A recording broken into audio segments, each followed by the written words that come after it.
Assalamualaikum warahmatullahi wabarakatuh.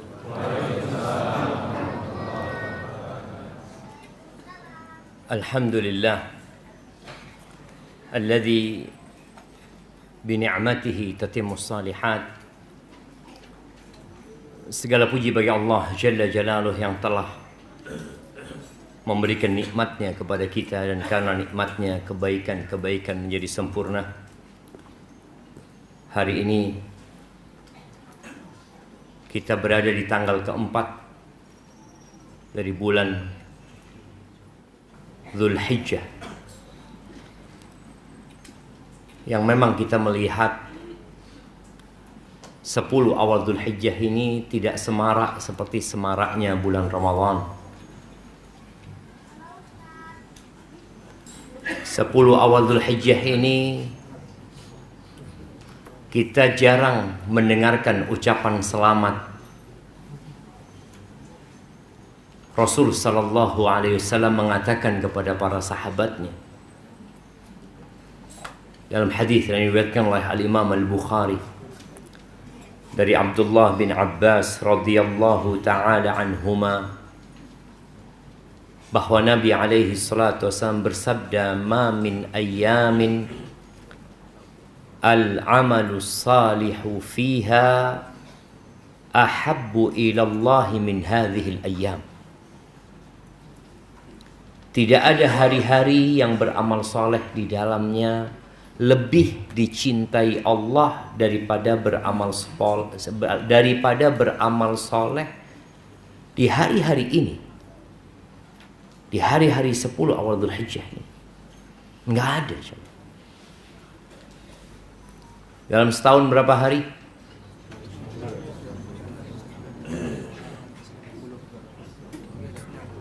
Dalam setahun berapa hari?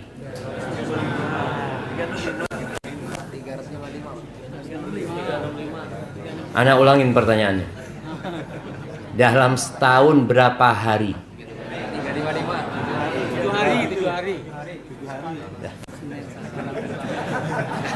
Dalam setahun itu ada 354 hari. Oh, baru paham. Sejak kapan kita jadi umat Islam? Ketika kita tidak berbangga dengan peradaban kita, maka dengan peradaban siapa kita hidup?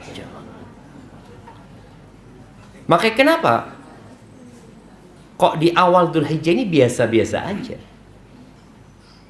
Karena memang tidak sedikit dari umat Islam yang tidak hidup dengan peradaban mereka.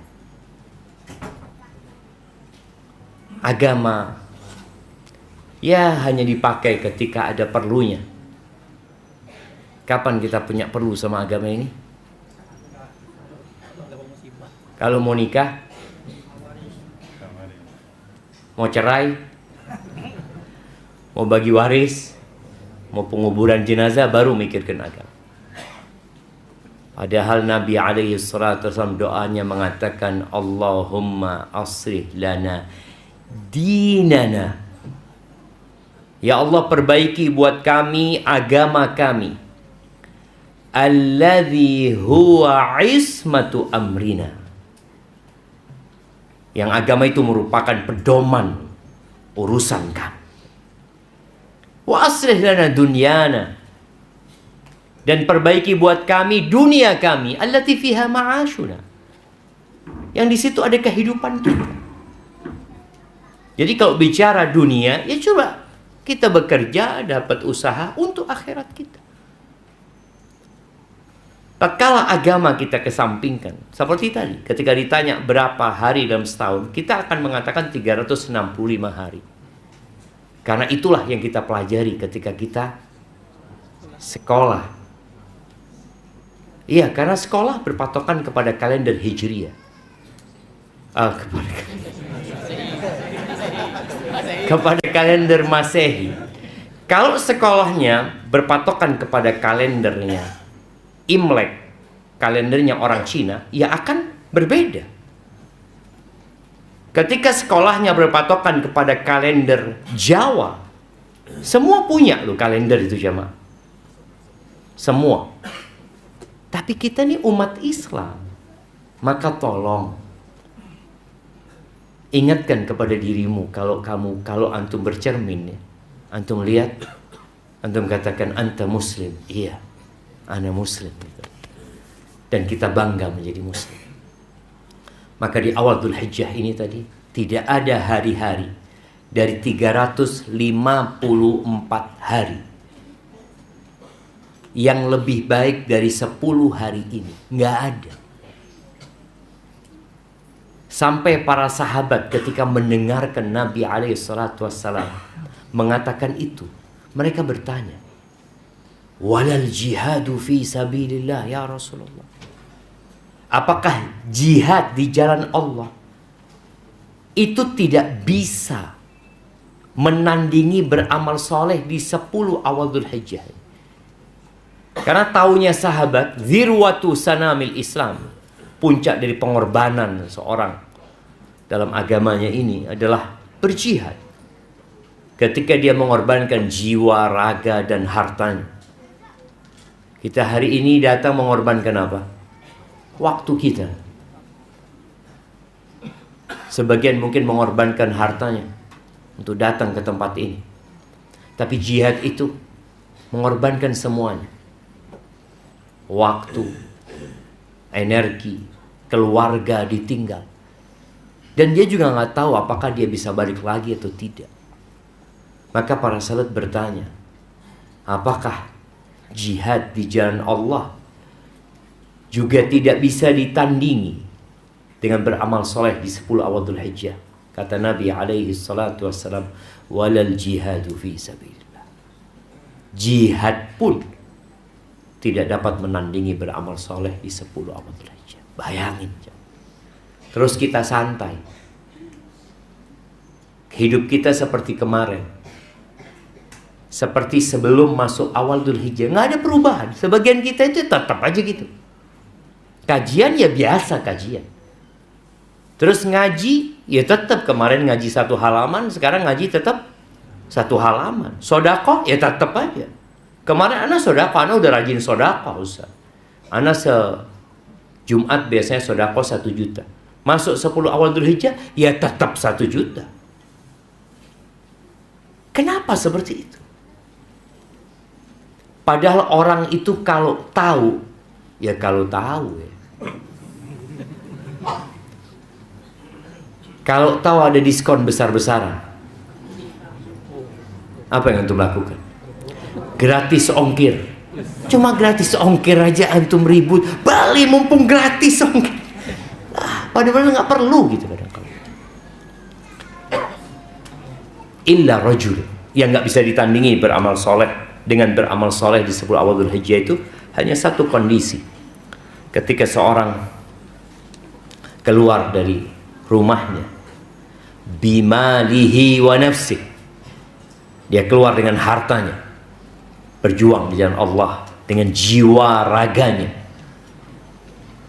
kemudian dia meninggal dunia di medan perang dan tidak ada yang kembali hartanya. Berarti kalau mujahidnya itu menang dan pulang, beramal di 10 awal Dzulhijjah tetap lebih utama. Kalau mujahidnya itu pulang dan cacat seumur hidup, tetap beramal di 10 awal Dzulhijjah lebih utama. Waktu kita tinggal 6 hari aja. Maka usahakan membuat perencanaan mulai hari ini. Kalau perlu antum iktikaf. Emangnya iktikaf bukan Ramadan aja? Enggak. Iktikaf itu sepanjang tahun kita bisa iktikaf.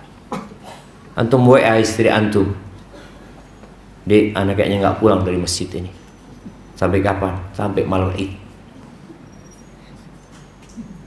Mungkin. Ditutup Ustaz, nggak ada acara iktikaf di masjid seperti itu kan. Nah, padahal sebenarnya tadi masjid itu seharusnya terbuka, memberikan kesempatan kepada orang untuk iktikaf. Kita selalu negative thinking kepada orang-orang itu. Oh, nanti dibuat tidur, dibuat ini, biar mereka tidur. Lebih baik mereka tidur di masjid. Ketika waktu sholat, mereka sholat, kita bangunkan. daripada mereka tidur di tempat lain dan tidak pernah menegakkan sholat. Allahumma salli wa sallim ala abdika wa rasulika Sayyidina wa maulana Muhammadin wa ala alihi wa ashabihi ajma'in, amma ba'd. Ya Allah, semoga salawat dan salam, berkah dan nikmat senantiasa Engkau curahkan untuk hamba kekasih-Mu, untuk baginda Nabi kita Muhammad alaihi salatu wassalam, untuk keluarga beliau, untuk istri-istri beliau, untuk putra-putri beliau, dan untuk seluruh sahabat Nabi. Semoga Allah meridai kita bersama mereka. Amma ba'd. Siapa yang hari ini belum berbuat dosa atau tidak berbuat dosa?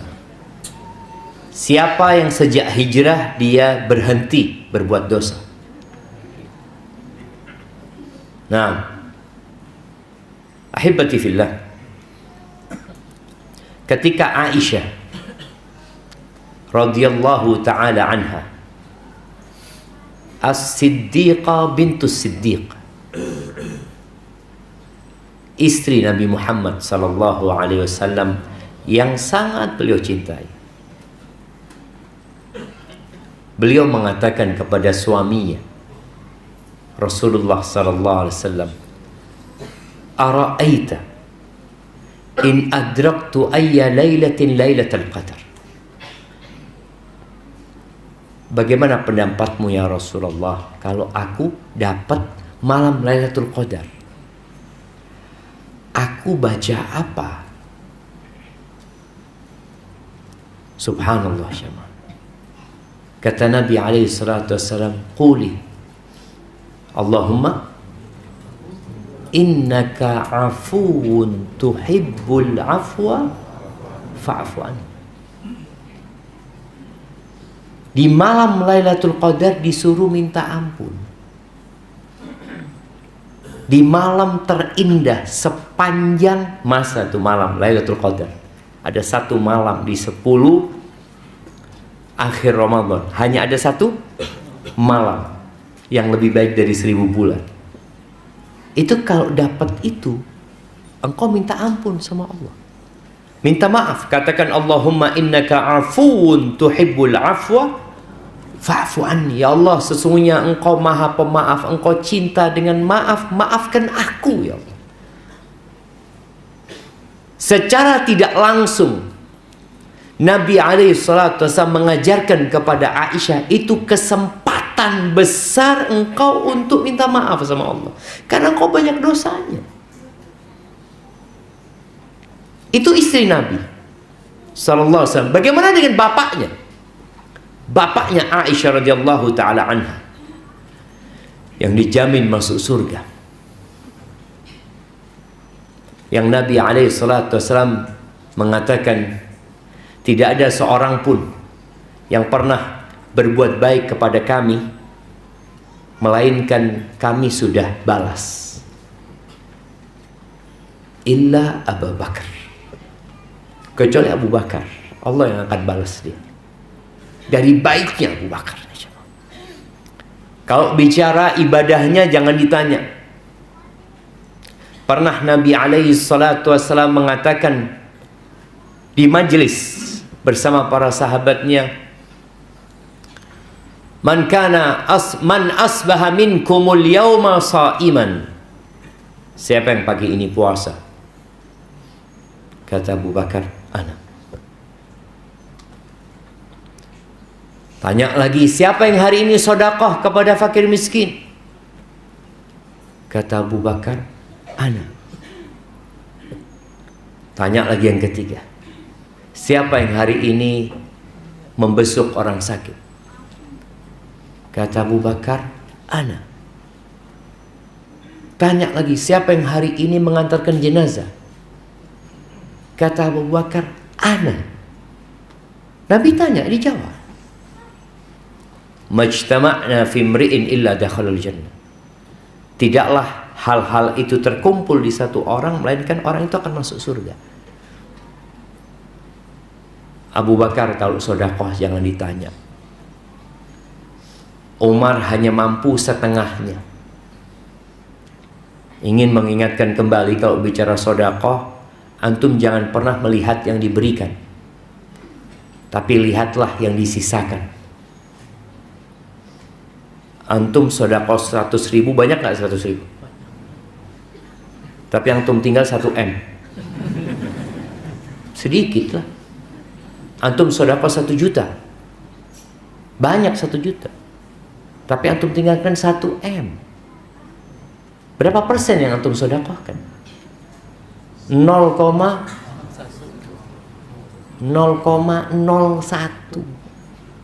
Sedikit, nggak sampai 1% gitu sedekah. Boleh jadi yang di sebelah antum sedekah 5.000, itu 50%. Lebih banyak dia. Karena yang dia sisakan 5.000. Mungkin dia datang ke sini, dia cuma punya uang 10.000, bas, itu uang dia. Dia bentar lagi pulang mau kerja. Mungkin dia ojek online, mudah-mudahan dapat rezeki, ya Allah. Ketika dia dapat punya uang 10.000, bas, uang dia hanya 10.000, nggak ada di ATM, nggak ada di mana, cuma 10.000. Alhamdulillah bensin sudah ada, kata dia. Kemudian dia sedekahkan 5.000. Berapa yang dia sedekahkan? Setengah dunia dia. 50%. Maka jangan pernah berkecil hati ketika antum sedekah sedikit nominal, tapi banyak persentasenya. Abu Bakar bawa fulusnya semuanya, dia sedekahkan. Ketika kalau tadi Aisyah minta doa, putrinya minta doa, Abu Bakar juga minta doa sama Nabi SAW. Alimni du'aan aqra'uhu fi salati. Ajarkan kepada aku doa yang aku baca ketika aku salat. Apa doanya? Siapa yang ingat? Ana kasih hadiah. Nah, Allahumma inni zalamtu nafsi zulman katsira wa la yaghfiru dzunuba.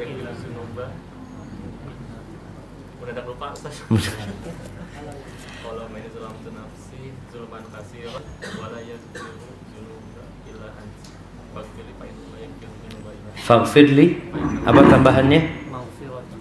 Maghfiratan min indik warhamni innaka antal ghafur rahim. Ana kasih hadiah buat antum.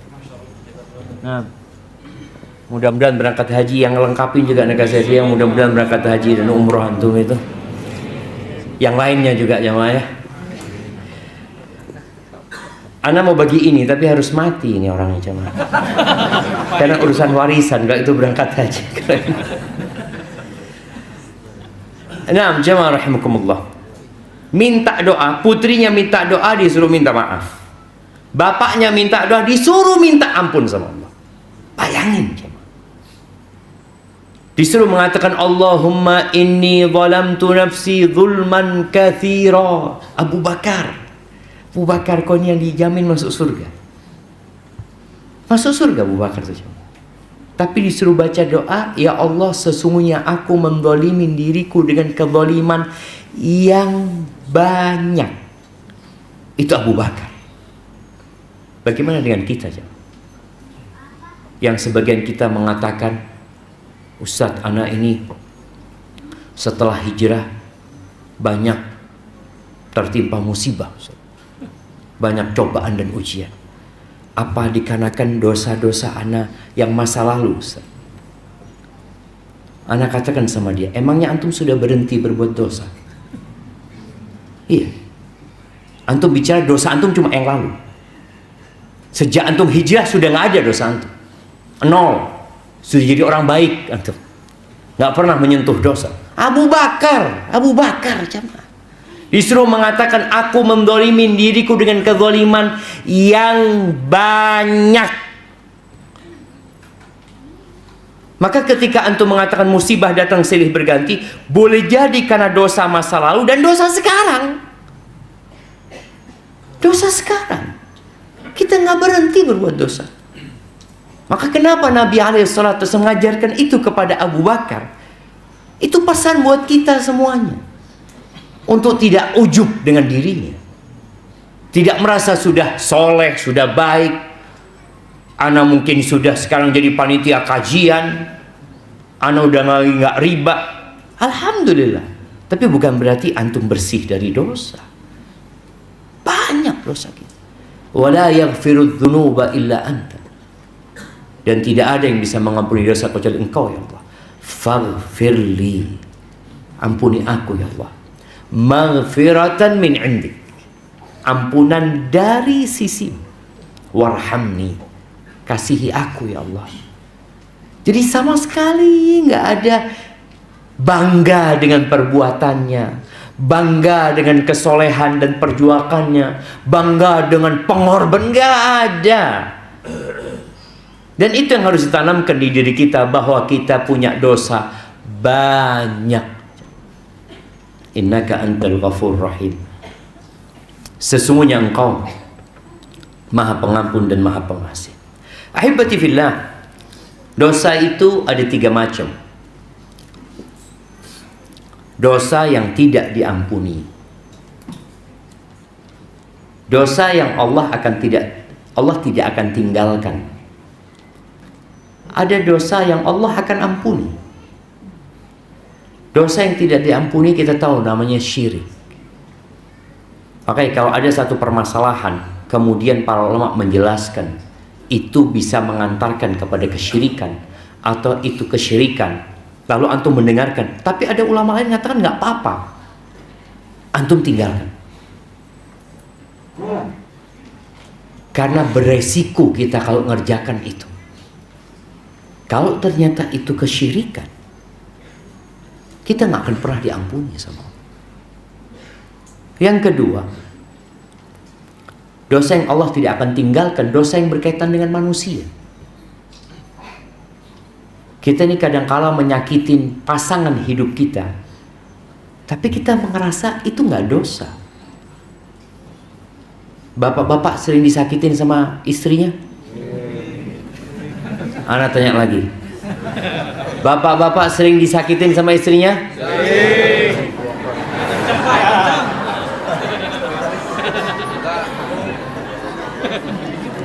Ya, ada yang sering, ada yang jarang. Nah, iya, karena kenapa Anda sampaikan ini? Kadang-kala orang berpikir KDRT itu selalu dari suami. Dari suami. Boleh jadi KDRT itu dari istri. Tapi tadi nggak merasa. Kenapa kebanyakan wanita itu di neraka? Boleh jadi dia sholat 5 waktu, kajian sepekan 7 kali, sehari 3 kali, 21 kali kajian dia. Nah, tapi Nabi SAW tidak membicarakan itu, bukan karena itu. Perempuan itu banyak di neraka, yukthirnal la'an, lisannya pedes. Betul ibu-ibu? Bapak-bapak, Anda tanya ibu-ibu, bapak-bapak yang jawab. Yukthirnal la'an, banyak memaki, melaknat, mengumpat. Ya memang itu ujiannya mereka. Ujian perempuan itu di perasaannya. Ketika dia sakit hati, kadangkala lupa dengan akalnya. Lisannya yang akan menyakiti, mengumpat. Baru nanti dia sadar. Maka hati-hati dengan dosa itu. Itu dosa sama orang ya. Karena kita melaknat orang lain, mengumpat orang lain, menyakitin orang lain. Kadangkala anaknya sendiri. Ini nggak bicara sama suami aja, kadang-kadang anaknya. Dia doakan keburukan. Padahal kata Nabi SAW, la tad'u ala anfusikum wala ala auladikum. Jangan kalian mendoakan keburukan kepada diri kalian. Tidak pula untuk anak-anak kalian, jangan. Orang itu, ya namanya hidup ujian. Kadang-kala dia disakiti sama anaknya. Anaknya nggak nurut, ada anaknya mungkin yang membantah. Yang akhirnya orang tua nggak kuat, kemudian mengeluarkan kata-kata yang tidak seharusnya dia keluarkan. Itu penyakit pertama. Yang kedua, wayakfurnal ihsan. Dia kufur sama pasangan hidupnya dengan kebaikan-kebaikannya. Kufur dia. Akan ada hisabnya pada hari kiamat. Sama juga, ada suami-suami yang suka memaki istri. Dia tidak menjalankan tugasnya dengan baik dan benar. Tidak memenuhi hak-hak istrinya. Ingat, itu dosa nggak akan ditinggalkan sama Allah. Artinya urusan sesama manusia Allah akan selesaikan. Dosa yang ketiga yang urusan sama Allah. Selain dosa syirik, Allah kalau mau ampuni, ampuni. Gak ada urusan sama orang. Allah akan ampuni. Tapi kalau sudah sama manusia, nggak bisa. Sampai Allah akan tegakkan keadilan buat binatang. Nanti akan ada domba-domba yang bertanduk, yang menanduk kawannya yang nggak punya tanduk. Allah akan tegakkan keadilan. Semua akan merasakan keadilan. Maka bicara dosa tadi, hendaklah kita memperhatikan. Kemudian dosa itu ada dua, kalau dilihat dari sisi besar dan kecilnya. Ada dosa besar dan ada dosa kecil. Dosa besar itu jadi kecil kalau kita tobat dan beristighfar. Dosa kecil itu bisa jadi besar kalau kita terus-terusan dan tidak berhenti. Kalau antum lihat gunung, gunung itu kumpulan kerikil sebenarnya. Ada orang karena sudah ngaji pinter, sudah bisa memilah-milah antara dosa besar dan dosa kecil. Dia sudah pintar, oh ini dosa kecil, amanlah. Dosa kecil, dosa kecil, dosa kecil. Tahu-tahu sudah semasjid. Dosa kecil, jangan. Nabi alaihi salatu wassalam di hadis yang diriwayatkan Imam Ahmad mengatakan, iyyakum wa muhaqqaratiz dzunub. Kalian hindarin dosa-dosa yang diremehkan. Fa innama mathalu muhaqqaratiz dzunub, permisalan dosa-dosa yang diremehkan tadi, dosa kecil yang diremehkan, kamathali qaumin nazalu batna wadin faja'a dha bi'ud wa ja'a dha bi'ud. Seperti orang satu kafilah yang mereka singgah di perut sebuah lembah, lalu mereka mau masak.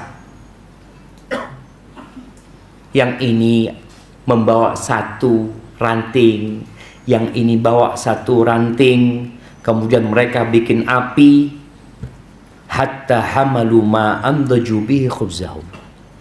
Mereka kumpulkan kayu-kayu yang bisa digunakan untuk membakar dan memasak roti mereka. Kita bisa dibakar di neraka dengan dosa-dosa kecil itu. Kemudian Nabi SAW mengatakan, wa inna muhaqqaratiz dzunub mata yu'khad biha sahibuha tuhliku. Dosa-dosa yang diremehkan itu kapan Allah menghukum pelakunya, binasa dia. Maka hati-hati. Kalau kita setelah ngaji, kita sudah pinter, kita sudah faham, jangan diteruskan. Siapa yang nggak berbuat dosa? Semua berbuat dosa. Tapi hendaklah segera bertobat kepada Allah Azza wa Jalla. Nabi SAW dalam hadis riwayat Tabrani mengatakan, ma min abdin mu'minin illa walahu dzambun. Tidak ada satupun hamba yang beriman melainkan dia punya dosa. Dosanya dua modelnya. Dzambun ya'taduhul faina ba'dal faina. Ada dosa yang dia kerjakan, kemudian dia berhenti, dia kerjakan, dia berhenti, dia kerjakan, dia tobat. Ada model kayak gitu. Wa dzambun huwa alaihi muqim la yufariquhu hatta yufariqad dunya. Ada lagi model kedua dosa yang dia kerjakan terus dia mukim di sana di dosa itu, dari dia tidak tinggalkan dosanya sampai dia meninggalkan dunia. Ada. Tapi semua berbuat dosa, modelnya gitu cuma. Innal mu'min khuliqa mufattanan. Orang beriman itu diciptakan difitnah sama Allah, dikasih ujian. Jadi iman ini berdampingan dengan fitnah, dengan ujian. Ketika antum beriman kayak tadi orang yang hijrah, akan datang ujian kepada dia. Innal mu'mina khuliqa mufattanan tawwaban nasiya. Tapi dia suka bertobat gitu loh. Namun dia sering lupa. Diuji, dia suka tobat, tapi dia juga pelupa. Makanya kenapa kajian ini diadakan? Kenapa khutbah Jumat itu tiap pekan? Terus diingatkan. Karena tadi, mukmin itu pelupa. Idza dzukira dzakara. Kalau diingatkan, dia jadi ingat. Sadar dia. Oh iya. Oh iya. Maka perlunya kita hadir kajian itu walaupun kita sudah tahu. Kadang-kala kita tahu loh ini kajian Ustadz sudah tahu. Karena kapan hari kajian sama Ustadz Fulan sama kayak gini. Kajian sama Ustadz Fulan sama kayak gini. Ya sama, kalau Ustadz itu datang kajian baru, bid'ah berarti Ustadz itu. Kajiannya Ustadz ini semuanya ya sama lah. Emangnya antum mau ganti Qur'annya? Nggak ada. Semua Ustadz akan pakai dalil dari Quran. Dalilnya dari qala Rasul sallallahu alaihi wasallam, seperti itu. Tapi kita itu memang pelupa, harus ikut kajian lagi, datang kajian lagi. Nanti tafsir Al-Fatihah. Udah tiap hari anak baca Al-Fatihah. Iya. Antum tapi hadir agar antum diingatkan kembali. Tafsir juz amma. Udah dulu anak sama Ustaz Fulan. Lu datang jamaah. Karena kita tadi khuliqa mufattanan tawwaban nasiya. Pelupa, suka lupa. Jangan itu ustadznya dia lupa. Anak kadang-kala nyampaikan hadis umpamanya. Tahu-tahu dia, Ustadz ingat waktu itu nyampaikan ini. Yang mana? Lu ustadznya aja lupa. Apalagi jamaahnya. Oh beda lah Ustadz. Kalau jamaah ini kayak alat perekam Ustadz. Makanya nggak ada jamaah bawa buku lagi sekarang Ustaz. Mereka sudah ada merekam. Ya mungkin ya beda generasi sekarang. Kalau generasi dulu anak lihat bawa kitab nulis ya. Sekarang yang bawa buku berapa orang? Oh iya. Nah setelah antum ingat, tolong diingatkan yang lain. Yang antum catat, antum bagi sama yang lainnya. Antum bagi. Kalau temannya tadi umpamanya setelah antum catat, temannya nggak catat, dia izin, boleh anak foto. Boleh, nggak apa-apa. Fadhal. Mudah-mudahan manfaat. Ya nggak apa-apa. Ini sebagai bentuk kita membagikan faedah yang kita dapat ketika kajian. Jadi perlu namanya peringatan. Maka kita saling mengingatkan. Ketika Allah Azza wa Jalla menyebutkan tentang manusia yang dia benar-benar berada dalam kerugian, innal insana lafi khusrin. Allah menyebutkan empat kriteria mereka tidak merugi. Illal ladzina amanu wa amilus shalihat. Mereka beriman, mereka beramal soleh, nggak cukup ternyata jamaah. Jadi antum jadi orang baik aja nggak cukup. Terus watawasau bil haq. Harus ada upaya menjadi orang baik yang memperbaiki orang lain. Tapi saling memperbaiki. Watawasau itu dari kedua belah pihak. Kita ingatkan kawan kita, nanti kita lupa kawan kita ngingatkan kita. Seperti itu. Watawasau bis sabr.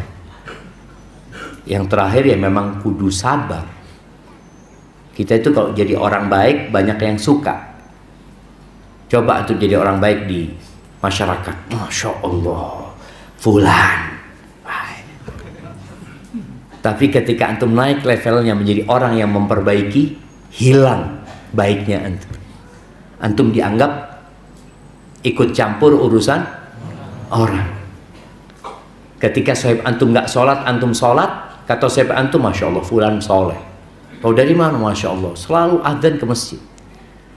Tapi ketika antum sudah ngajak dia sholat, hilang solehnya antum. Fulan, aduh ngurusin urusan orang.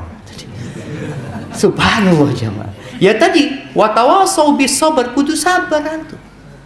Dan ingat, tugas mengingkari kemungkaran itu bukan tugas ustadz, tapi tugas setiap muslim. Kata Nabi SAW, man ro'a minkum mungkaron, barang siapa, umum, mau ustadz, mau orang biasa, dia melihat kemungkaran, dia rubah. Siapa aja. Terus terang, yang datang ke masjid itu rata-rata orang baik. Betul. Kayaknya betul, Ustaz. Ya, insya Allah anak berbaik sangka. Karena banyak orang yang nggak datang ke masjid. Nah, tugas antum menyampaikan kepada orang yang tidak datang ke masjid. Antum semua punya kawan, punya keluarga. Biasanya kadang-kala satu orang ngaji, alhamdulillah keluarganya belum. Nah, tugas antum bagaimana? Menyampaikan yang disampaikan Ustaz kepada keluarga. Tapi anak belum mampu, Ustaz. Lu antum bukan disuruh ceramah, cuma disuruh menyampaikan. Tahu namanya menyampaikan itu? Oh, tadi Ustadz ngomong gini, selesai. Kalau kemudian dia tanya, kalau gini hukumnya apa? Wallahu a'lam, mana nggak tahu. Ya apa-apa, antum menyampaikan. Itu namanya menyampaikan. Bagaimana ketika jin mendengarkan Al-Quran, satu kali dia mendengarkan kajian Nabi SAW, Nabi bacain Al-Quran. Allah Azza wa Jalla menceritakan di surat Al-Ahqaf, ya, wa idh sarafna ilaika nafaram minal jin yastami'una al-Quran falamma hadaru qalu ansitu falamma qudiya wallau ila qaumihim mundirin. Ini ada sekelompok jin, dikatakan jin itu dari jin nasibin dari Yaman sana tadi. Mereka dengarkan Nabi SAW baca Quran, mereka perhatikan. Sekali mereka berjumpa dengan Nabi SAW, pulang menyampaikan kepada kaumnya. Apa yang didengar itu yang disampaikan. Jangan antum tambah-tambahin. Yang bermasalah ketika kita nyampaikan sesuatu yang kita nggak tahu, sudah itu sampaikan kepada keluarga. Maka ingat, ketika seorang mulai menyampaikan, antum harus bersabar. Jamaah rahimakumullah, kembali kepada masalah dosa yang menempel sama kita, yang kita harus benar-benar berusaha untuk bertobat dan jangan menunda tobat. Kalau antum berbuat dosa hari ini, jangan nunggu besok tobatnya. Ketika datang malam hari, bertobatlah. Ketika berbuat dosa malam hari, jangan nunggu besoknya. Besok kayaknya insya Allah pas maghrib aku mau tobat. Jangan. Belum tentu antum umurnya sampai maghrib. Innallaha yabsutu yadahu bil-lail, kata Nabi alaihi salatu wassalam, liyatuba musi'un nahar. Allah membentangkan tangannya di malam hari agar orang-orang yang berbuat dosa di siang hari itu tobat. Juga seperti itu, membentangkan tangannya di siang hari buat orang yang berbuat dosa di malam hari untuk tobat. Dalam riwayat Imam Bukhari dari Anas radhiyallahu anhu, Anas berkata, kita tahu generasi terbaik adalah generasi sahabat Nabi alaihi salatu wassalam yang mendampingi Nabi alaihi salatu wassalam. Kemudian generasi yang baik pula adalah generasi tabi'in. Siapa tabi'in itu jemaah? Nah, yang hidup di zaman sahabat. Belum. Nah, siapa yang mau jawab yang benar jawabannya? Yang belajar ke sahabat.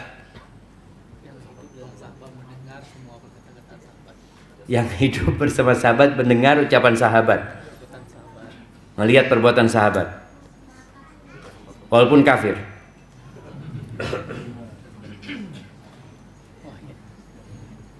Nah, berarti dia yang beriman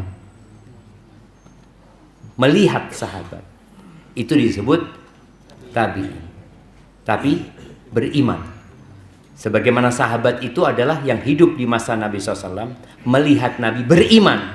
Soalnya Abu Jahal juga sejaman sama Nabi SAW, melihat Nabi SAW, mendengar dari Nabi SAW. Dengar, Abu Jahal itu dengar Quran langsung dari Nabi SAW.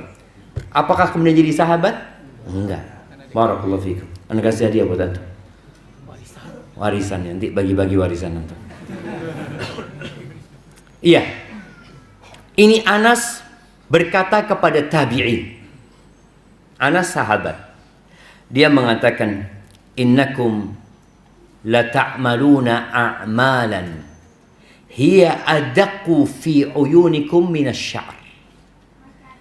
Kalian, sesungguhnya kalian benar-benar melakukan perbuatan-perbuatan yang dalam pandangan kalian, perbuatan itu dianggap kalian remeh, bahkan lebih remeh daripada, lebih kecil, lebih tipis daripada rambut. Inna kunna la na'udduha ala ahdi Rasulillah sallallahu alaihi wasallam minal mubiqat. Sedangkan kami di masa sahabat, di masa hidupnya Nabi SAW, menganggap perbuatan-perbuatan yang kalian anggap remeh itu termasuk dosa-dosa besar yang dapat menghancurkan manusia. Kalau itu di zamannya tabi'in, bagaimana dengan zamannya kita? Antum bisa melihat yang namanya pinjol itu dianggap tidak dosa.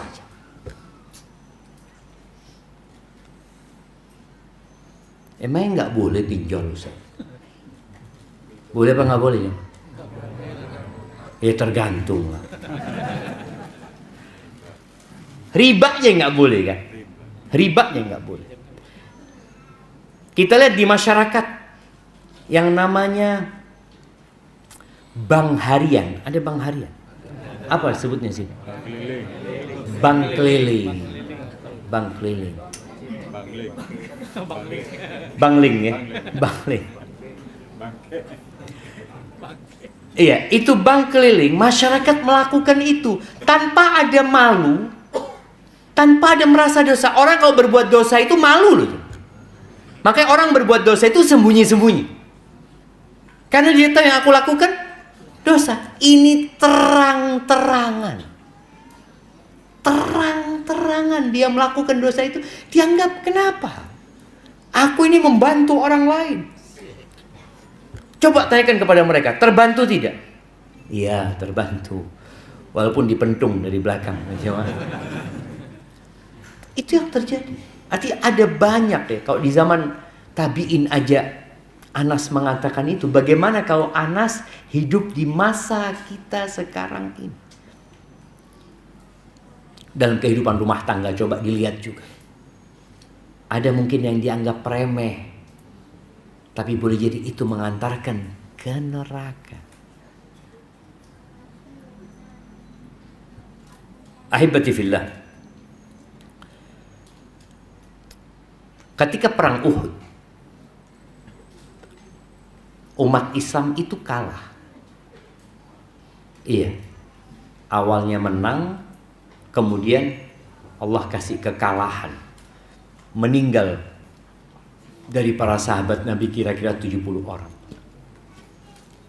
Terluka banyak dari para sahabat. Bahkan Nabi kita alaihissalam termasuk yang terluka pada waktu itu. Penyebabnya apa? Nah, siapa yang mau jawab? Apa penyebabnya? Nah, melanggar perintah Nabi, melanggar larangan Nabi. Nabi SAW melarang mereka untuk turun. Mereka turun, Masya Allah. Kasihkan lagi. Iya, karena satu urusan aja. Satu larangan dilanggar atau satu perintah tadi yang tidak dilakukan sama mereka, akhirnya kalah. Padahal di tengah-tengah mereka ada Nabi Muhammad SAW. Di tengah-tengah mereka ada Abu Bakar, ada Umar, ada Utsman, ada Ali. Ada sahabat-sahabat yang dijamin masuk surga, ada aja. Gara-gara satu kesalahan, Allah berikan kekalahan itu. Maka jangan meremehkan dosa. Dan apa yang menimpa umat Islam sekarang? Saudara-saudara kita, kok nggak ditolong ya sama Allah di Palestina sana? Tiap hari kita dapat berita yang menyedihkan. Tiap hari jemaah. Tapi sebagian kita sudah tidak mengikuti. Dia sibuk dengan berita dia. Yang dia sukai itu yang dia tonton. Rasul sallallahu alaihi wasallam mengatakan, supaya kita tahu dosa itu punya efek samping yang buruk. Yang boleh jadi kita tidak merasa kalau kita sedang dihukum sama Allah. Contoh nih, teman antum bisa sehari baca 1 juz, antum nggak bisa. Kenapa kok nggak bisa? Padahal kalau bicara waktu, sama waktunya. Kalau bicara kerjaan, kerjaannya sama, satu kantor sama dia Ustaz. Satu kantor. Tapi kenapa dia bisa baca Quran? Aku nggak bisa gitu. Apa penyebabnya? Ada ibu-ibu mungkin yang secara rumah tangga ada pembantu. Pembantunya bisa baca 1 juz, majikannya nggak bisa. Oh iya Ustaz, banyak urusan Ustaz. Yang pembantu urusannya apa? Antum bisa lihat. Kenapa itu terjadi? Sebagian orang itu dihukum tapi nggak merasa dihukum. Di antara dampak dosa itu terhalanginya seseorang dari berbuat kebaikan. 10 awal Dzulhijjah seharusnya berlomba-lomba dalam kebaikan, kita santai. Di waktu mustajab berdoa, orang berdoa, kita nggak doa. Ada apa sama kita? Tadi boleh jadi dosa-dosa kita. Makanya tatkala ada seorang yang datang kepada Hasan al-Basri atau Abdullah bin Mas'ud, yang dia mengatakan, aku ini kepingin sholat malam. Aku sudah siapin air untuk berwudu. Semuanya sudah disiapin. Mungkin dulu orang alarmnya apa jemaah? Ayam. Bener loh jemaah. Ayam itu subhanallah. Usahakan antum piara ayam ya, Bang. Ana sempat piara ayam tapi karena ada yang nggak setuju, akhirnya dipindahkan ayamnya. Banyak orang-orang di perumahan itu udah nggak dengar lagi kokok ayam. Padahal ketika ayam berkokok dia melihat malaikat ya. Dan kita disuruh doa kalau dengar kokok ayam itu. Ayam berkokok tidak selalu melihat malaikat gitu. Tapi kalau dia lihat malaikat, dia berkokok. Makanya para ulama ketika ditanya, terus kita apa yang kita lakukan? Kan kita disuruh doa sama Nabi SAW. Ya doa aja, minta. Boleh jadi waktu itu dia melihat malaikat. Dia udah siapin semua, mungkin ayamnya juga disiapin. Tetap nggak bangun dia. Sebagian kita alarmnya pakai handphone sekarang. Dan keren alarm pakai handphone nih jemaah. Kita matiin, hidup lagi dia jemaah. Kita matiin, hidup lagi. Berantem sama kita sampai adzan subuh, nggak sholat akhirnya kita. Gara-gara alarm tuh padahal sudah keren alarmnya sekarang. Ketika orang ini tanya kepada Hasan Basri, apa kata Hasan Basri? Qayyadatka dzunubuka. Engkau itu sedang dihukum sama Allah. Kok dibelenggu sama dosa-dosamu gitu loh. Kita dibelenggu sama dosa-dosa kita. Tapi nggak merasa gitu loh. Jadi kekalahan umat Islam yang sekarang tadi, kita lihat umat Islam dibantai, padahal jumlah kita itu 2 miliar. Antum tahu berapa jumlah Yahudi? Nggak tahu. Coba antum lihat di HP antum. Coba anak kepingin tahu. Coba dilihat. Berapa jumlah Yahudi yang di Israel sama yang di dunia? Ada yang dapat? Itu yang di Israel. Di Israel atau di dunia? Sekarang berapa? 15,7. Ada yang lebih tinggi? Benar jemaah, ini kadang-kala yang 2019 ya, sekarang 2025. Berapa paling tinggi?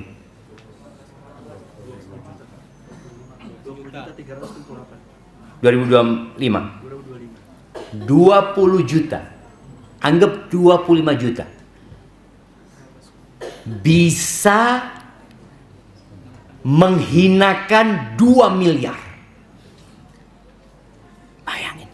Makanya ketika Nabi SAW mengatakan nanti kalian akan dikeroyok sama umat-umat itu. Sebagaimana orang kalau mau makan itu saling memanggil. Ayo kita bantai. Ayo kita habisi. Sahabat bertanya kepada Nabi alaihi salatu wassalam, awa min qillatin nahnu yawma itu. Kita dikeroyok, dihabisi, dihinakan itu karena jumlah kita sedikit. Kata Nabi alaihi salatu wassalam, bal antum yawma idzin katsir. Banyak jumlah kalian pada waktu itu. Dan kita lihat sekarang nih ya, 2 miliar menghadapi 20 juta. Nggak bisa berbuat apa. Oh iya Ustaz, mereka punya senjata. Pada waktu perang Badar, umat Islam itu jumlahnya 300 belasan. Musuhnya 1000. Yang naik kuda di umat Islam cuma 1. Al-Miqdad bin Aswad. Yang orang kafir 1000 orang dengan pasukan berkuda, dengan baju besi. Mereka datang untuk perang. Yang 300 ini datang untuk menghadang kafilah. Tapi kenapa Allah menangkan? Karena yang memenangkan itu memang Allah. Bukan karena jumlah, bukan karena persenjataan, sama sekali. Maka Allah katakan, iyansurkumullah fala ghalibalakum. Kalau Allah memenangkan kalian, tidak ada yang bisa ngalahkan kalian. Nggak ada. Wa iyakhzulkum. Tapi kalau Allah mau menghinakan kalian, Allah al-khuzlan itu nggak ditolong. Kalau Allah tidak menolong kalian, faman yansurukum min ba'di. Siapa yang akan nolong kalian? Siapa? Makanya kemarin ada sebuah pertanyaan dari jamaah di Australia. Dia mengatakan di sana itu banyak demonstrasi dilakukan sebagai bentuk protes terhadap Israel. Ya, yang demo ya non-muslim, muslim, Ustaz. Ikut macam-macam. Gimana sih? Apakah boleh kita ikut? Ana sampaikan. Kenapa saudara-saudara kita dibantai sama Israel? Bukankah mereka umat Islam? Bukankah mereka di atas kebenaran? Bukankah Allah berjanji akan menolong? Kenapa Allah nggak menolong kita? Kita perlu introspeksi diri kita. Jangan-jangan kita penyebab saudara-saudara kita dibantai. Tapi tadi kita ini nggak sadar. Kita berpikir dengan seperti itu kita membela saudara kita. Enggak. Nabi SAW mengatakan, idza tabaya'tum bil 'aina. wa raditum bizzara wa akhadtum adnabal baqar wa taraktumul jihad sallatallahu alaikum dhullan la yanzi'uhu. Kalau sistem jual beli kalian riba yang terselubung, dan kita tahu Yahudi itu mengkaji Al-Quran, dia tahu bahwa umat Islam ini selama ini menang karena Allah menolong mereka. Bagaimana Allah tidak menolong umat Islam? Dan mereka tahu awal-awal yang melariskan riba ini siapa? Yahudi. Dan mereka dilaknat. Allah sebutkan dalam Al-Quran, wa aklihimur riba wa qad nuhu anhu. Mereka makan riba dan sudah dilarang. Akhirnya mereka dilaknat sama Allah SWT. Mereka dibinasakan. Allah nggak nolong Yahudi. Mereka adalah umatnya Nabi Musa pada waktu itu. Nggak ditolong sama Allah Azza wa Jalla ketika mereka melakukan pelanggaran. Dan mereka ingin itu terjadi sama umat Islam. Bagaimana umat Islam makan riba sehingga Allah tidak nolong. Dan itu yang terjadi sekarang. Kalau sistem kalian riba yang terselubung, orang kalau sudah riba ini berarti cinta dunia. Kalian sibuk dengan pertanian kalian, dengan peternakan kalian. Semua ingin mengamankan posisi duniawi. Dan kalian tinggalkan jihad, maka Allah akan menimpakan kepada kalian dzullan. Ingat, yang menimpakan siapa? Allah, bukan Israel. Oh, tapi Israel kan salah. Iya, Israel itu, kalau antum tahu, nabi mereka bunuh. Kok bayi-bayi? Nabi. Mereka bunuh Nabi Yahya. Mereka bunuh Nabi Zakaria. Dibunuh Nabi itu. Mereka gak suka sama nabinya, dibunuh sama mereka. Maka kalau mereka melakukan itu sekarang, wajar, memang seperti itu kerjaan mereka. Kitanya yang gak wajar membiarkan itu terjadi. Kita yang gak wajar. Gara-gara tadi dosa kita. La yanzi'uhu. Allah gak akan cabut kehinaan itu. Gak akan dicabut sama Allah. Sampai kapan? Hatta tarji'u ila dinikum. Sampai kalian kembali kepada agama kalian. Maka ini usaha kita kembali kepada agama. Baik. Di antara bentuk kembali kepada agama, yang kadangkala kita sudah merasa kembali kepada agama, tapi belum. Nabi SAW mengatakan, La tadkhulul jannah hatta tu'minu. Kalian gak akan masuk surga sampai kalian beriman. Wa la tu'minu hatta tahabbu. Dan kalian tidak akan dikatakan beriman sampai kalian saling mencintai. Afala adullukum ala syai'in idza fa'altumuhu tahabbtum. Kalian mau nggak aku kasih amalan yang kalau kalian kerjakan kalian akan saling mencintai? Apa kata Nabi SAW? Afshus salam bainakum. Tebarkan salam di antara kalian. Ana mau tanya sekarang. Nah, antum yang baju kotak-kotak. Iya. Antum kenal sama ini kanan antum? Iya. Yang di kiri? Kenapa nggak kenal? Oh, tadi sudah ngaji. Yang depan? Enggak juga kan? Taib. Ana mau tanya sama yang lainnya. Antum baju putih. Iya. Kenal sama yang di kiri antum? Yang di kanan? Oh, kenal juga. Oh, alhamdulillah, insyaallah. Yang pakai baju putih? Nah, kenal sama yang kanan antum? Kenapa nggak kenalan? Tuh jemaah, tolong antum kalau datang kajian, salam sama sebelah antum. Jangan mengatakan bid'ah. Apanya bid'ah? Assalamualaikum sama dia. Memang baru ketemu sama dia. Salaman, tanya dari mana. Ini termasuk kembali ke agama. Kalau yang kecil-kecil kita nggak amalkan, sebagian kita datang kajian tapi merasa sendirian dia jemaah. Lah kanannya apa, lah kirinya apa. Emak-emak juga kayak gitu kadang-kadang. Mereka yang kenal satu geng aja. Kumpul itu udah merasa yang paling soleha kayaknya sudah. Tapi sekarang antum kenalan dulu baru ana lanjutkan kajian. Ya, yang belum kenal tolong kenal dengan yang kanan, yang belum kenal. Tafadhol. Salam, assalamualaikum. Antum ketika salaman dosa-dosa itu berguguran jemaah.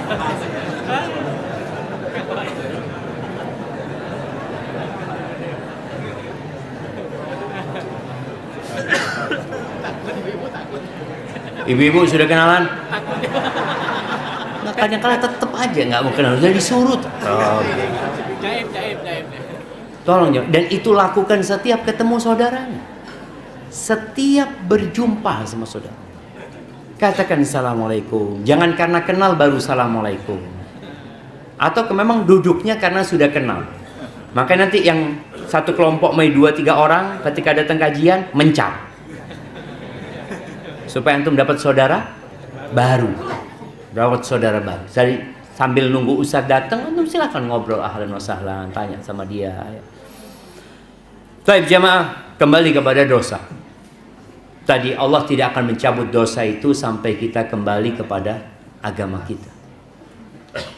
Kemudian di antara dampak buruk dosa itu, kita nggak bisa mencerna ilmu, atau nggak bisa belajar ilmu.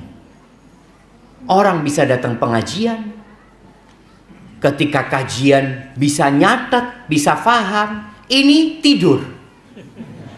Kenapa seperti itu? Loh ada jemaah. Pulang orang itu dapat ilmu, kita dapat apa? Tapi dapat berkahnya loh Ustaz. Insya Allah yang datang kajian itu tidur-tiduran pun masih dapat berkahnya jemaah. Akan dikatakan kumu maghfuran lakum, kalian silahkan bangkit dalam kondisi diampuni dosa. Tapi antum terhalang dari ilmu. Ada orang yang memang niat nuntut ilmu pun enggak. Itu boleh jadi karena dosa. Kadangkala tetangga masjid, ada pengajian di masjid yang enggak pernah datang, sibuk. Ketika antum nonton handphone mungkin, ketika ada kajian ustadz dilewatin, antum bisa lihat kajian ustadz, enggak lah, boleh jadi karena dosa. Tapi kalau enggak bermanfaat, yang cuma ketawa-ketawa ini itu, wah, maka antum lihat boleh jadi karena dosa. Allah Azza wa Jalla mengatakan wattaqullaha wa yu'allimukumullah. Bertakwalah kepada Allah, Allah akan kasih ilmu sama kalian. Allah akan kasih ilmu. Kemudian kita ingat Imam Syafi'i ya, ketika dia mengatakan kepada gurunya, syakautu ila waqi'in su'a hifdhi fa arsyadani ila tarkil ma'asi wa akhbarani bi anna al-ilma nurun wa nurullahi la yu'tahu 'asi.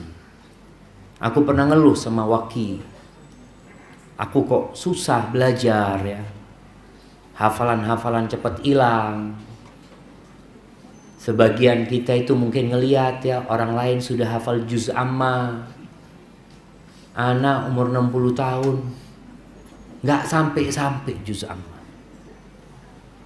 Ya kan nggak wajib Ustaz. Loh iya, kita bukan bicara wajib, kita bicara mencari sebuah kemuliaan dan kehormatan. Orang nanti di akhirat itu akan disuruh baca Quran. Kalau antum punya Quran, baca Quran, suruh baca. Derajatmu itu di akhir ayat yang kau baca. Ada orang susah Ustaz, anak itu ya Allah susah menghafal Ustaz. Ya sudah, tinggalkan maksiat. Enggak Ustaz, jangan suudzon sama anak. Anak memang karena sudah tua. Lu subhanallah jemaah. Ada perempuan umur 60 tahun baru mulai menghafal Quran. Umur 63 sudah hafal 30 juz. Kok bisa dia? Lalu antum mengatakan anak sudah tua, sudah nggak mungkin. Terus alasan itu kita buat agar kita tidak mendapatkan kehormatan. Jangan lagi dilakukan. Berusaha, boleh jadi memang karena dosa-dosa kita. Waktu kita sama orang 24 jam. Makanya kadang-kala MC mengatakan, ya untuk mempersingkat waktu, nggak ada waktu bisa dipersingkat gitu. 24 jam jadi 23 jam gitu, nggak ada. Tetap segitu waktu itu jemaah. Ya tetap waktu itu seperti itu. Pakai tadi kalau antum mengatakan enggak, waktunya dia berkah, waktunya kita nggak berkah. Itu masalah. Dan penyebabnya dosa. Ada dosa yang kita lakukan. Kemudian di antara dampak buruk dosa ini, dihalangi dari rizki. Gimana sih Ustadz ini? Ana lihat orang-orang tetangga ana sholat enggak, tapi fulus. Ana yang soft pertama Ustadz, Allahu Akbar. Besok nggak tahu mau makan apa. Ingat, rizki itu pada hakikatnya yang bermanfaat buat kita. Ada orang uangnya banyak, tapi nggak bermanfaat buat dia. Jadi azab buat dia. Makanya ketika Nabi SAW berbicara tentang harta, manusia mengatakan mali, mali. Manusia mengatakan hartaku, hartaku ya. Lalu Nabi SAW mengatakan, hartamu itu yang kau makan, itu milikmu. Kemudian jadi kotor.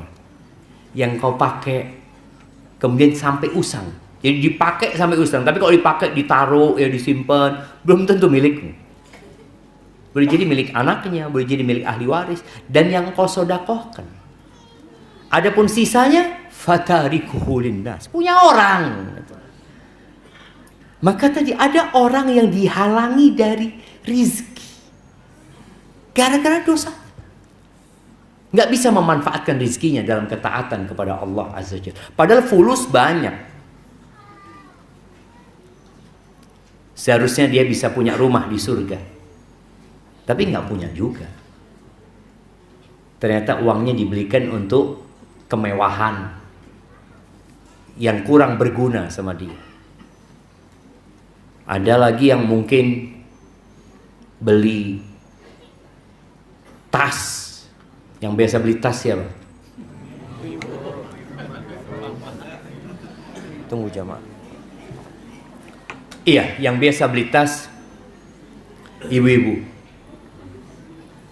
Tolong kalau beli tas baru, kalau punya yang baru, yang lama, dikeluarin. Itu jadi rizki. Karena yang dikeluarkan itu yang jadi milik dia. Kalau yang dia pakai, dia simpen, belum tentu milik dia. Tahu-tahu milik ahli warisnya. Nah, sayang gitu, engkau nggak punya apa-apa. Yang kau sedekahkan biasanya yang jelek-jelek. Ya, kebanyakan kita itu kalau sudah jelek, bismillah sudah, bagikan kata dia. Loh, tolong. Tadi rizki, dia halangi dari rizki gara-gara dosa yang kita lakukan. Sehingga kita tidak dapat manfaat dari harta yang kita miliki. Atau boleh jadi seret rizkinya memang. Allah mengatakan, وَمَنْ يَتَّقِ اللَّهَ يَجْعَلْ لَهُ مَخْرَجًا وَيَرْزُقْهُ مِنْ حَيْثُ لَا يَحْتَسِبْ. Barang siapa yang bertakwa kepada Allah, Allah akan kasih solusi dari semua masalah dia. Dan Allah akan kasih rizki dari arah yang tidak disangka-sangka. Sekarang ini di negeri kita sedang terjadi badai PHK. Nggak sebanyak waktu COVID sih. Tapi banyak yang di PHK. Apa solusinya? Ya bertakwa kepada Allah. Pintu rizki itu bukan hanya bekerja. Kita ini memang sejak SD itu diajarin untuk rajin belajar, untuk nurut, sampai SMP, SMA, kuliah, tujuannya jadi apa? Jadi pegawai. Jadi disekolahkan untuk jadi pekerja. Jadi pendidikan itu untuk mencukupi kebutuhan tempat-tempat kerja ini, industri. Pintu rizki itu bukan hanya bekerja. Ada banyak pintu rizki.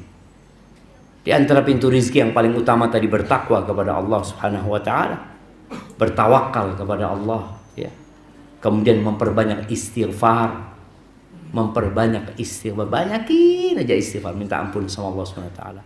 Kemudian usaha dikerjakan. Usaha itu tadi nggak harus kerja sama orang. Boleh jadi antum usaha sendiri. Ana seneng banget tadi ketika lewat sini, kanan kiri jualan semua ngomong. Ini suaranya sampai nggak ke mereka? Hah? Sampai keluar? Oh alhamdulillah gitu ya. Ya usahakan jangan sampai yang di sana nggak dengar kajian gitu loh. Cuma ngitung fulus doang dia. Yang dikhawatirkan mereka nunggu ini kok nggak bubar-bubar kajian. Baru jadi fulus tuh kalau bubar gitu kan, seperti itu. Maka alhamdulillah kalau mereka dengar, semoga jadi manfaat buat mereka juga. Tadi pintu rezeki itu banyak. Di antaranya adalah memperbanyak istighfar, bertobat kepada Allah Subhanahu wa taala.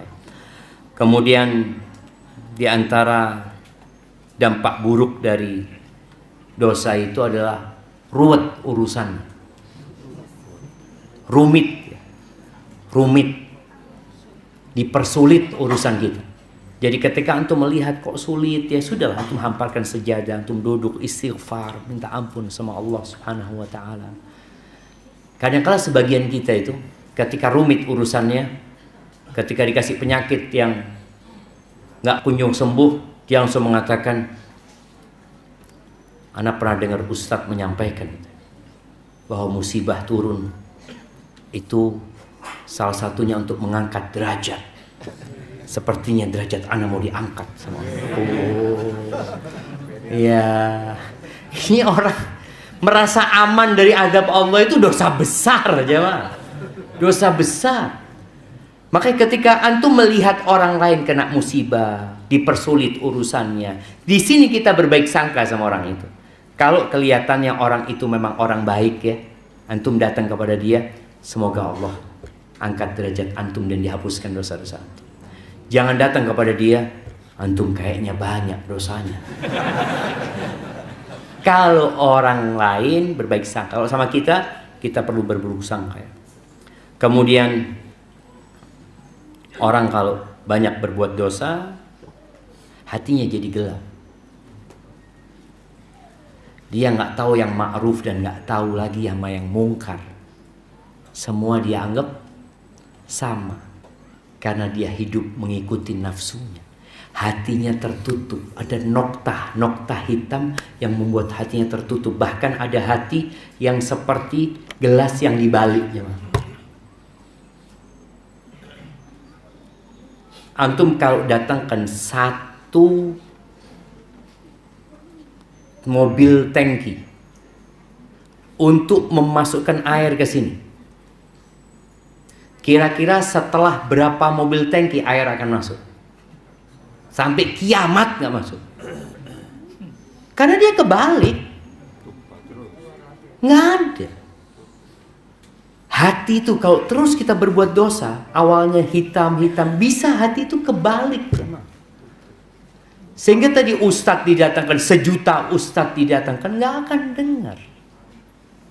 Maka jangan sampai hati kita ditimpa kegelapan, sehingga Allah Subhanahu wa taala mempersulit hidayah untuk masuk dan mempersulit ketaatan buat diri kita. Dan dosa itu melahirkan dosa, sebagaimana ketaatan melahirkan ketaatan. Antum kalau sudah berbuat ketaatan ya, insya Allah terus akan taat lagi.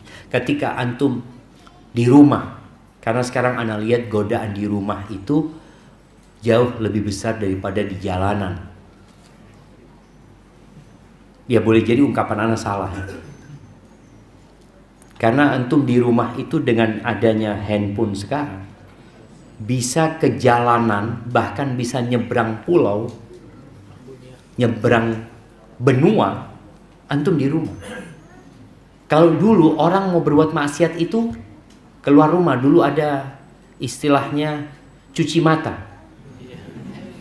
Nah, apa? Hah? JJS, jalan-jalan sore. JJS. Oh, JJS. Sekarang masih ada? Banyak. Iya, jalan-jalan sore momennya tadi kan. Ada JJP. Jalan pagi. Jalan pagi. Nah, iya, Ana pernah jalan-jalan sekali jamaah sama istri sama anak-anak. Anak-anak minta ke alun-alun di Jember lah. Mana? Kita dari Jember, masa Bandung?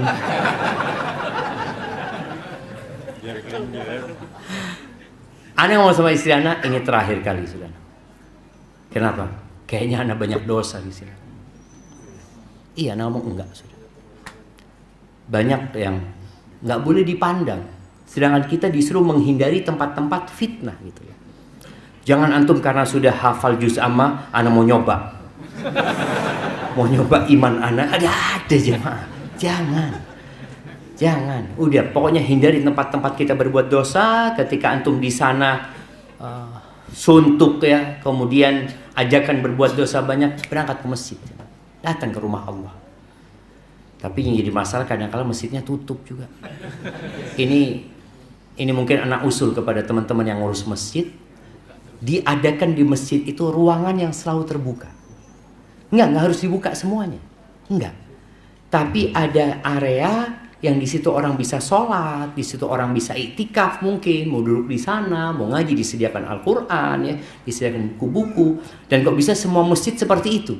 Diadakan memang ruang yang selalu terbuka. Sehingga ini bentuk kita mengajak umat Islam untuk kembali ke agama dan kembali ke rumah Allah Subhanahu wa taala. Barakallahu fiik, itu mungkin yang dapat Anda sampaikan pada kesempatan kali ini. Yang benar dari Allah Azza wa Jalla, yang salah dari diri anak pribadi. Allah dan Rasul terbebaskan dari kesalahan itu. Ada pertanyaan enggak? Kayaknya nggak ada yang tanya. Alhamdulillah. Nah, Anda lihat nggak ada kertas? Ada satu pertanyaan langsung, fadhil. Assalamualaikum warahmatullahi wabarakatuh. Saya datang di Ustaz.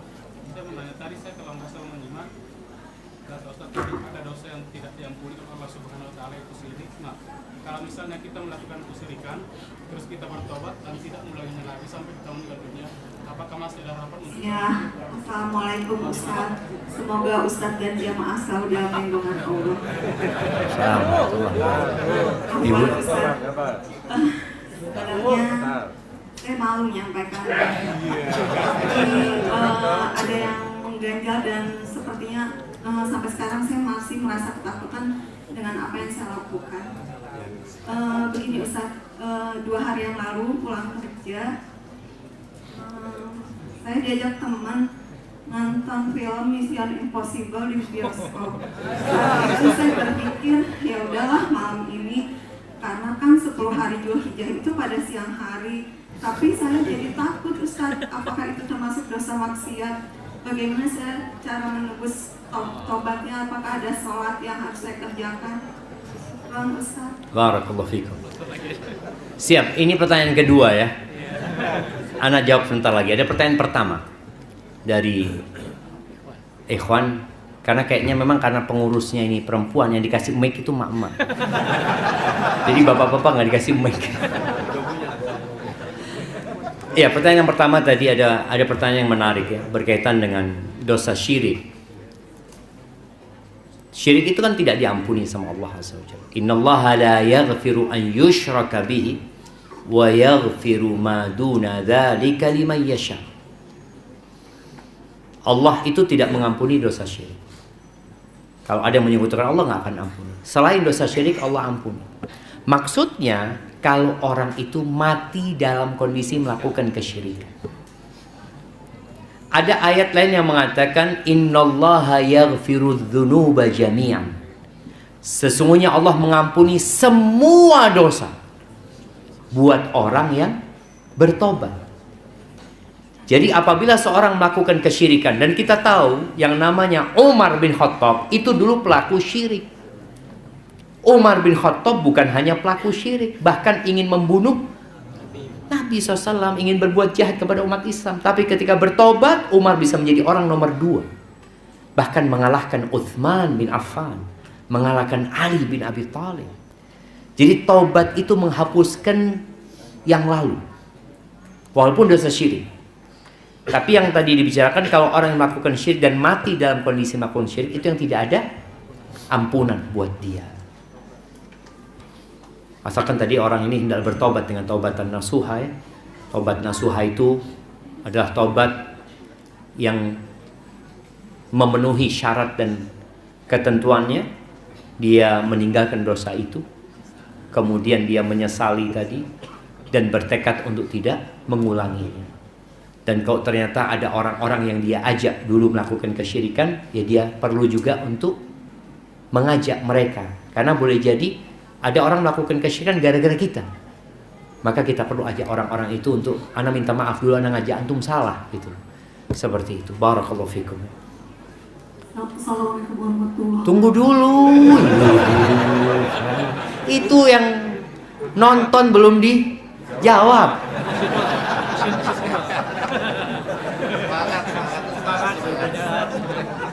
Nah, baik, berkaitan dengan pertanyaan kedua tadi.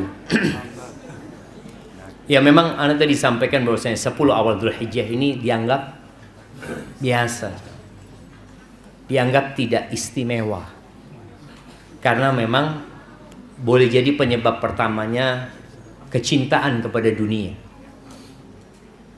Karena orang kalau sudah cinta sama dunia, seperti kejadian perang Uhud itu, kenapa kok sahabat turun dari bukit pemanah itu? Allah Azza wa Jalla mengatakan, minkum man yuridud dunya wa minkum man yuridul akhirah. Sebagian kalian ambisinya dunia. Itu disebutkan kepada generasi terbaik umat ini, apalagi kepada kita. Maka kalau tadi ya, di 10 malam-malam atau di 10 ini, kalau bicara 10 awal Dzulhijjah itu bukan cuma siangnya ya, siang dan malamnya. Siang dan malamnya. Ketika dikatakan hari, itu malamnya masuk. Kalau dikatakan malam, biasanya hanya malamnya saja. Seperti Lailatul Qadar, itu malamnya. Karena memang Allah menyebutkan sampai terbitnya fajar gitu ya. Baik. Yang pertama berkaitan dengan nonton jemaah.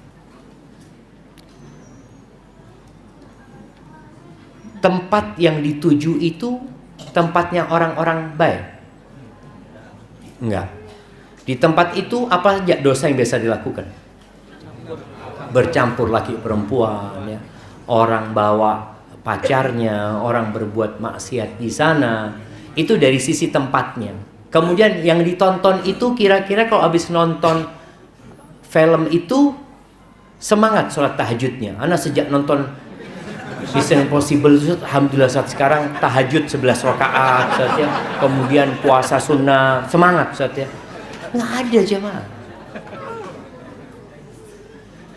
Ya Allah jemaah ya. Kita itu memang suka dibohongin. Itu film bohong nggak? Tapi orang seneng. Apalagi drama Korea itu. Orang-orang sampai nangis-nangis. Ya Allah, dibohongin antum. Nggak apa-apa dibohongin gitu deh. Coba dibohongin sama suaminya. Oh, jangan. Pesan itu. Dia dibohongin orang mau. Jadi kadang-kala yang terjadi di masyarakat ini, kita kecintaan kepada dunia. Maka kalau bicara bagaimana ya, kita yang sudah mensia-siakan 10 awal Dzulhijjah ini dengan melakukan perbuatan dosa, dan semoga Allah mengampuni dosa-dosa kita, yang memperbanyak istighfar. Memperbanyak istighfar, menggantinya dengan memperbanyak baca Al-Quran ya. Semoga di hari yang tersisa ini, tinggal 6 hari ini, kita bisa memaksimalkan ibadah di dalamnya. Barakallahu fikum. Baik. Pertanyaan terakhir. Assalamualaikum warahmatullahi wabarakatuh. Waalaikumsalam warahmatullahi wabarakatuh. Ustaz, pagi ini di Instagram saya lihat jadi statement dari Ustaz Khalid Basalamah dengan Adi Hidayat tuh dimunculkan gitu.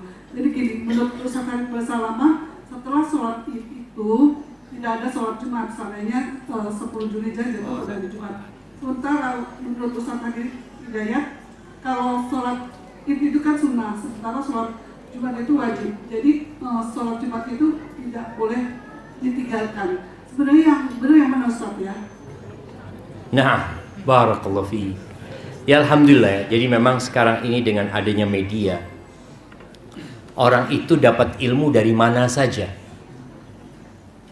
Kalau dulu orang awam itu apabila dia muqallid, dia muqallid kepada ya ustadznya aja yang di sana.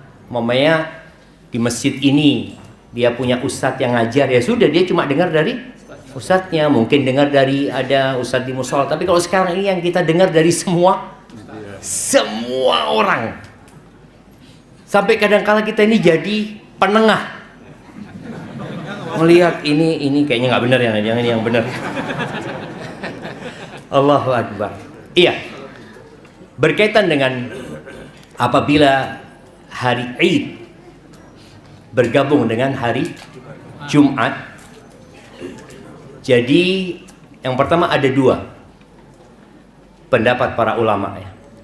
Pendapat yang pertama, kalau sudah sholat Id itu nggak perlu Jumat wala zuhur.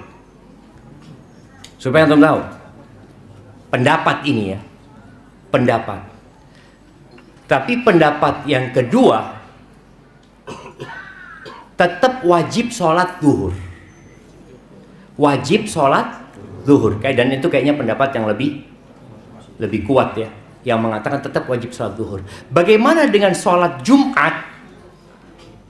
Nabi SAW menyebutkan bahwasanya barang siapa yang sholat Id nggak perlu sholat Jumat.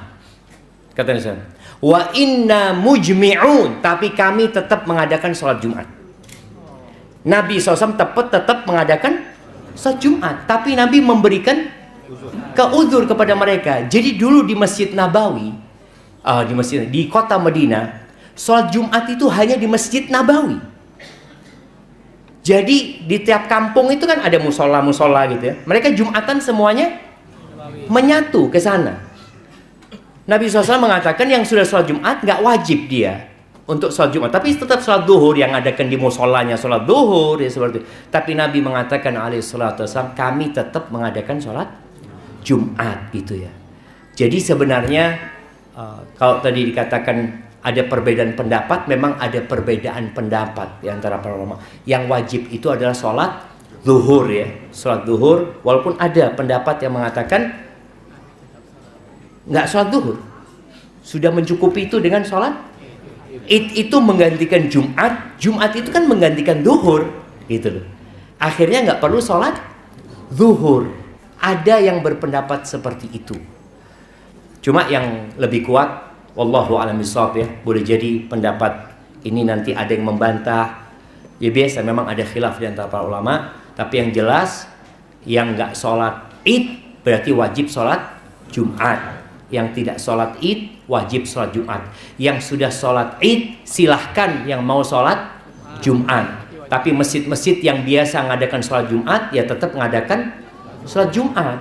Tetap sholat Jumat. Dalam artian ada orang-orang yang mungkin tadi nggak ikut sholat Id gitu loh, sehingga dia tetap bisa sholat Jumatan gitu. Kalau ternyata nggak ada yang Jumatan, Anda mau sholat di mana gitu, seperti itu. Padahal dia tadi sholat nggak sholat Id ya. Dan sholat Id ini hukumnya ada yang mengatakan fardu kifayah ya, ada yang mengatakan kalau dikatakan sunnah. Wallahu alam, ana lupa bagaimana perbedaan pendapat di antara para ulama, tapi yang jelas apabila dia sholat Id, dia nggak harus sholat Jumat. Namun Nabi SAW tetap mengadakan Jumatan, dan masjid-masjid yang biasanya Jumatan silahkan tetap mengadakan sholat Jumat. Dan antum yang mau ikut Jumatan tetap ikut Jumatan. Dalam artian antum ngelihat di sini ada Jumatan, ana kayaknya enggak lah, ana mau sholat duhur aja, nggak apa-apa. Tapi kalau antum mau ikut Jumatan, tafadhol. Hadza wallahu alam bishawab ya. Mungkin nanti bisa ditanyakan kepada ustaz lainnya tentang urusan itu. Itu yang anda ketahui. Subhanakallahumma wa bihamdika asyhadu an la ilaha illa anta astaghfiruka wa atubu ilaik. Assalamualaikum warahmatullahi wabarakatuh.